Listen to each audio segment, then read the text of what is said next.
2013 সালের পর থেকে 13 সালের অক্টোবরের কোন একটা তারিখ, আমার এখন তারিখটা মনে পড়ছে না, সম্ভবত 13 অথবা 23 তারিখ অক্টোবর 2013, কথাটা শোনেন। এরপর থেকে যারা আইএলআর অ্যাপ্লিকেশন করেছে এবং পার্ট অফ দ্য আইএলআর অ্যাপ্লিকেশনে সে ইংলিশ ল্যাঙ্গুয়েজের রিকোয়ারমেন্টস এবং life in the UK requirements meet করে সাকসেসফুলি সে আইএলআর পেয়ে গেছে।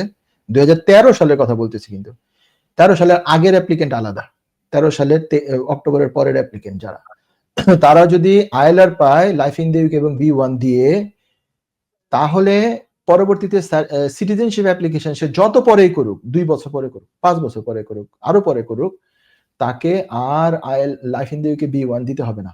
এটা হচ্ছে সিটিজেনশিপ অ্যাপ্লিকেশনের একটা ইমিগ্রেশন রুলের ভিতরে এটা আছে।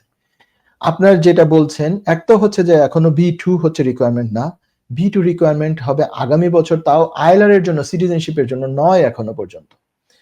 তো এখানে হোম অফিস মারাত্মক ভুল করতেছে, আমি বলবো মারাত্মক ভুল, এটা ব্ল্যান্ডার এবং এটা আনলফুল, এবং আপনাকে এটা এক্সপ্লেন করতে হবে এবং এটা তাদেরকে এই ইমিগ্রেশন রুলটা চোখে আঙুল দিয়ে দেখিয়ে দিতে হবে, মানে লিখে, ডিটেল লিখে আপনাকে আবার এটা রিপ্লাই দিতে হবে। যেই সময় দিয়েছে তারা 10 ওয়ার্কিং ডেজ বা সামথিং আপনি বলছেন, সেই সময়ের ভিতরে দিতে হবে।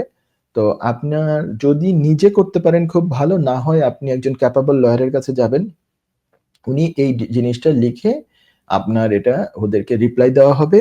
এইটা যদি তারা না মানে সেটা ভুল হবে এবং মেনে যাবে যদি ঠিক মতো দেখিয়ে দেওয়া হয় যে তোমাদের এই জায়গায় এই রুলের কথা বলা আছে এবং সেটা সেটা রিকোয়ারমেন্ট মিট হয় আমাদের client, so then they will grant it ইনশাআল্লাহ। এটা ভুল হচ্ছে হোম অফিসের, ক্লিয়ারলি ভুল। এক তো এখনো বি2 রিকোয়ারমেন্ট না, বি2 কি রিকোয়ারমেন্টস, তাহলে বি2 চাবে কেন?